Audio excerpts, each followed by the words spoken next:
Assalamualaikum warahmatullahi wabarakatuh. Di sini kami akan menjelaskan tentang materi administrasi pertanahan untuk memenuhi tugas EAS, di mana dengan dosen pengampu Bapak Edi Wahyudi, SHMSI. Sebelum itu, izinkan kami memperkenalkan diri. Yang pertama dengan saya Elsa Meida Mayanti, NIM 1121000179. Perkenalkan, nama saya Imelda Juliana Putri dengan NIM 111210083. Dan perkenalkan, teman saya bernama Isan Dwi Hartanto dengan NIM 111210023. Di sini saya akan menjelaskan tentang sistem pendaftaran tanah. Untuk yang pertama, itu ada dasar hukum. Undang-Undang Nomor 5 Tahun 1960 tentang Peraturan Dasar Pokok-pokok Agraria UUPA. Ini adalah upaya hukum utama yang mengatur hak atas tanah di Indonesia. Untuk yang kedua, itu ada Peraturan Pemerintah Nomor 24 Tahun 1997 tentang pendaftaran tanah. Merinci tata cara pendaftaran, prosedur, dan jenis data yang dicatat. Selanjutnya, tujuan pendaftaran tanah menjamin kepastian hukum, memberikan kepastian mengenai siapa pemegang hak atas tanah tertentu. Selanjutnya, itu ada perlindungan hukum, mencegah sengketa dengan memberikan bukti otentik kepemilikan atas hak tanah yang dimiliki. Pendaftaran tanah yaitu ada dua. Yang pertama, pendaftaran pertama kali. Yang kedua, jenis pendaftaran tanah, yaitu ada dua. Pendaftaran pertama kali. Yang kedua, pemeliharaan data pendaftaran. Baik, di sini saya akan menjelaskan tentang pendaftaran pertama kali dilaksanakan terhadap bidang tanah yang sebelumnya belum terdaftar, meliputi pengumpulan data fisik, misalnya pengukuran batas bidang tanah dan data yurisdiksi, data kepemilikan atas hak tanah. Untuk yang kedua, pemeliharaan data pendaftaran, meliputi pencatatan perubahan data, misalnya peralihan hak jual beli atau warisan. Selanjutnya, membebankan hak tanggungan perubahan penggunaan atas luas tanah. Oke, selanjutnya adalah produk pendaftaran tanah, sertifikat hak atas tanah. Dokumen resmi yang diterbitkan oleh kantor pertanahan berfungsi sebagai bukti kuat kepemilikan atau penguasaan hak atas tanah, membuat data fisik, lokasi, batas, luas, dan data yurisdiksi, pemilik, jenis, dan hak. Saya akan menjelaskan tentang reforma agraria, di mana ada 3 poin yang akan saya sampaikan. Yang pertama ada tujuan. Tujuannya yaitu restribusi tanah untuk keadilan agraria dan mengurangi ketimpangan penguasa tanah. Lalu yang kedua ada komponen, di mana legalisasi aset dan restribusi tanah. Dan yang ketiga ada pelaksana atau stakeholder, di mana Kementerian ATR atau BPN melalui program strategi nasional. Saya akan menjelaskan tentang sengketa konflik pertanahan, di mana ada 2 jenis konflik ya teman-teman. Yang pertama itu ada vertikal antar rakyat dan negara, dan yang kedua ada horizontal antar individu atau kelompok. Penyebabnya sendiri yaitu tumpang tindih hak, ketidakjelasan status tanah, dan lemahnya dokumentasi.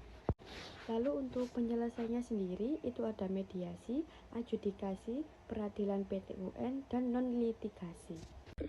Di sini saya akan menjelaskan tata ruang dan zonasi tanah, hubungan administrasi pertanahan dengan RT/RW dan LDTR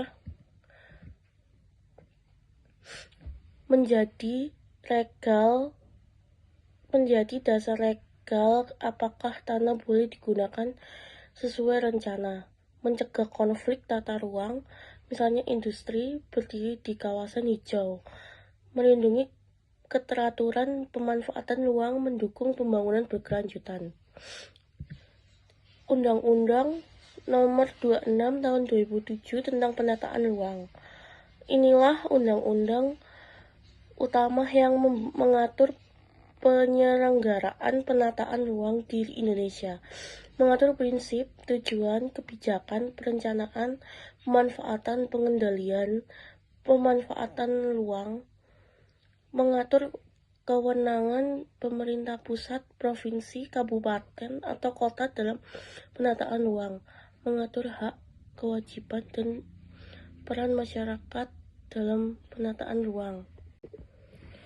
Fungsi zonasi dalam menentukan peruntukan tanah ada 3. 1. Mengatur pemanfaatan ruang sesuai rencana. Zonasi menjamin bahwa pemanfaatan tanah sesuai dengan rencana tata ruang wilayah RT/RW, mencegah penggunaan lahan yang tidak sesuai fungsi. 2. Menghindari konflik tata guna lahan. Misalnya, zona industri tidak boleh digunakan untuk pemukiman karena dapat menimbulkan polusi dan gangguan bagi warga.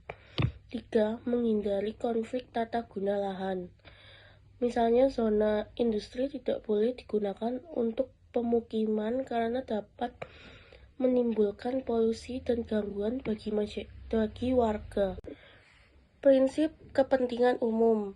Tanah hanya boleh diambil untuk proyek yang benar-benar untuk kepentingan masyarakat luas, seperti jalan, bendungan, sekolah, rumah sakit, dan fasilitas umum lainnya. Keadilan, pemilik tanah mendapatkan ganti rugi yang layak dan adil. Proses harus menghindari kerugian yang tidak perlu terhadap masyarakat terdampak. Partisipasi, masyarakat pemilik tanah berhak untuk memberikan pendapat, keberatan, dan masukan dalam setiap tahapan, mulai dari perencanaan hingga pelaksanaan. Kepastian hukum harus berdasarkan peraturan perundang-undangan yang berlaku dengan mekanisme dan jangka waktu yang jelas. Kepastian ganti rugi yang layak dan adil. Pemilik tanah yang tanahnya digunakan untuk kepentingan umum berhak memperoleh ganti rugi yang layak dan adil dan sesuai nilai wajar. Penetapan lokasi oleh gubernur. 3. Pelaksanaan. Penilaian ganti kerugian oleh tim apresiasi, penilaian independen, musyawarah penetapan bentuk dan besaran ganti rugi, pembayaran ganti kerugian, pelepasan hak atas tanah. 4. Penyerahan hasil. Tanah diserahkan ke instansi yang memerlukan. Sertifikat hak atas tanah diterbitkan atas nama instansi yang memerlukan. Di sini saya akan menjelaskan penggandaan tanah untuk kepentingan umum. Dasar hukum. Undang-Undang Nomor 2 Tahun 2012. UU ini menjadi dasar utama penggandaan tanah bagi proyek-proyek kepentingan umum seperti jalan, bendungan, sekolah, rumah sakit, dan lain-lain. Mengatur proses perencanaan, persiapan, pelaksanaan, hingga pemberian ganti rugi. Tahapan ada 4. 1. Perencanaan. Pemerintah atau badan hukum pemrakarsa merencanakan pembangunan, termasuk analisis kebutuhan tanah. 2. Persiapan. Sosialisasi kepada masyarakat, pendataan awal lokasi dan subjek.